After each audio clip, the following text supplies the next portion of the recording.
مظلوم کی بد دعا کے لیے آسمان کے دروازے کھول دیے جاتے ہیں ڈائریکٹ قبول ہونے کے لیے، اور اللہ تعالیٰ فرماتے ہیں حدیث قدسی وَعِزَّتِي لَأَنْصُرَنَّكَ وَلَوْ بَعْدَ حِينٍ، اللہ فرماتے ہیں مجھے اپنی عزت کی قسم اے مظلوم میں آپ کی ضرور مدد کروں گا اگرچہ کچھ دیر بعد ہی صحیح۔ اور قرآن نے یہ کہا ہے کہ وہ لوگ جو ظالم ہیں ان کو جو ہم مہلت دیتے ہیں وہ مہلت ان کے لیے اچھی نہیں ہے۔ ظالم کو مہلت ملنا ظالم کے لیے بھی اچھا نہیں ہے اور مظلوم کے لیے بھی اچھا نہیں ہے۔ ظالم کو مہلت ملنا مظلوم کے حق میں بھی بہتر نہیں ہے، اس لیے کہ اس پر تو وہ ظالم ظلم کر رہا ہے، تو ظالم جلدی مر جائے تو جان چھوٹ جائے مظلوم کی، بیچارے کی، مسکین کی۔ اور ظالم کے حق میں اس لیے بہتر ہے کہ آج اس نے اگر 10 ظلم کیے ہیں تو ظلم کرتا جائے گا، کل کو 20 40 اور ظلم بڑھتے جائیں گے، آخرت اس کی بگڑتی چلی جائے گی، اس کی قبر سیاہ ہوتی چلی جائے گی۔ تو ظالم کا جلدی مر جانا ظالم کے حق میں بھی بہتر ہے اور مظلوم کے حق میں بھی بہتر ہے۔ اس لیے میں کہہ رہا ہوں کہ ظالم کو بعض دفعہ مہلت مل جاتی ہے، لیکن جب اللہ پکڑتے ہیں تو پھر سخت پکڑتے ہیں، پھر جب اللہ پکڑتے ہیں پھر چھوڑتے نہیں، اور یہ بات بھی حدیث میں لم یفلت ہو، پھر اللہ اسے مہلت نہیں دیتے ہیں، پھر چھوڑتے نہیں ہیں۔ ظالم کو جب پکڑتے ہیں، بڑے بڑے ظالم اپنے معاشرے میں آپ دیکھیں گے جن کو اللہ نے پکڑا ہوا ہے، اللہ کی لاٹھی بے آواز ہے، ظالم کو جب اللہ پکڑتے ہیں تو پھر مہلت نہیں دیتے ہیں۔ اس لیے ظلم سے اپنے آپ کو بچانا چاہیے۔ حضرت معاذ بن جبل کو نبی پاک علیہ السلام نے یمن کا گورنر بنایا تھا، عامل کہتے تھے اس زمانے میں، بہت سی باتیں فرمائیں، ان میں سے ایک بات ہمارے موضوع سے متعلق تھی، وہ یہ تھی کہ اتق دعوت المظلوم فإنہ لیس بین اللہ وبینہ حجاب۔ معاذ، مظلوم کی بد دعا سے بچنا، اس لیے کہ مظلوم کی بد دعا کے درمیان اور اللہ کے درمیان کوئی رکاوٹ نہیں ہے، حجاب نہیں ہے، کوئی پردہ نہیں ہے۔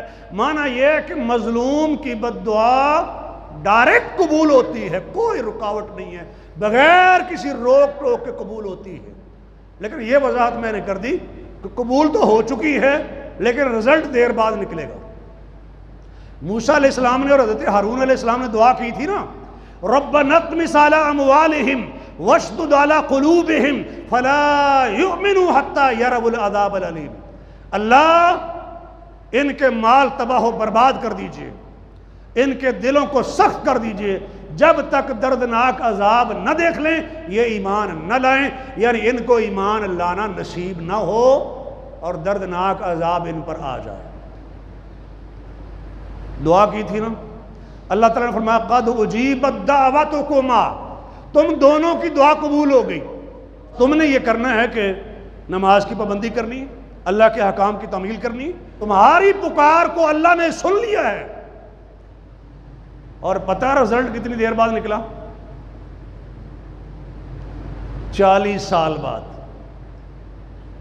40 سال گزرے تو موسیٰ علیہ السلام اور بنی اسرائیلی دریا کے کنارے پہ کھڑے ہیں، دشمن سامنے غرق ہو رہا ہے، اور اللہ اپنی نعمتوں کو بیان فرما رہے ہیں، اے بنی اسرائیل میری ان نعمتوں کو یاد کرو جو میں نے تم پر کی ہیں، اور ان میں سے ایک نعمت یہ تھی کہ تمہارے دشمن کو غرق کیا وَأَنْتُمْ تَنْظُرُونَ، جب کہ تم دیکھ رہے تھے، تمہارے دیکھتے ہی دیکھتے ظالم کو غرق کیا، دشمن کو غرق کیا تاکہ تمہارے دل کو تسکین ہو۔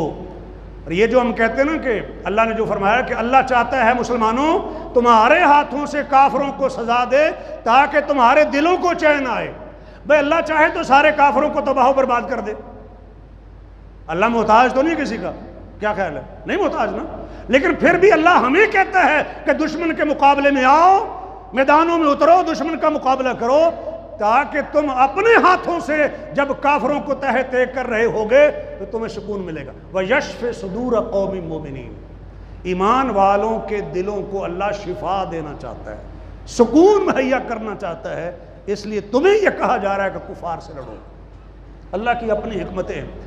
تو خیر یہاں میں عرض کر رہا ہوں کہ اللہ نے دعا کو سنا لیکن رزلٹ بعض دفعہ تاخیر سے نکلتا ہے۔ صحیح بخاری میں ہے، ہنی ایک غلام تھے حضرت عمر رضی اللہ تعالیٰ عنہ کے، ان کو چراگاہ کے اوپر تعینات کیا گیا تھا۔ حضرت عمر نے ان سے فرمایا تھا کہ وَزْمُمْ جَنَاحَكَ عَنِ الْمُؤْمِنِينَ، مومنوں سے اپنے بازو کو روک کے رکھنا، یعنی تمہارے ذریعے سے مومنوں پر کوئی ظلم نہیں ہونا چاہیے، اور مظلوم کی بد دعا سے بچنا۔ فَإِنَّ دَعْوَةَ الْمَظْلُومِ مُسْتَجَابَةٌ، صحیح بخاری ہے، فرمایا کہ جو مظلوم کی دعا ہے وہ مستجاب ہے، یعنی قبول ہو جاتی ہے۔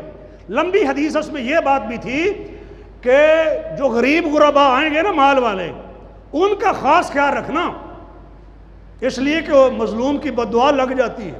جو سیٹھ لوگ ہوں گے ان کے تو اپنے بھی وسائل ہیں نا، وہ تو کہیں اور اپنے جانوروں کو چارہ وغیرہ ڈال لیں گے، لیکن جن کا ذریعہ یہی چراگاہ ہے تو ان کا خاص خیال رکھیے گا، حضرت عمر نے فرمایا۔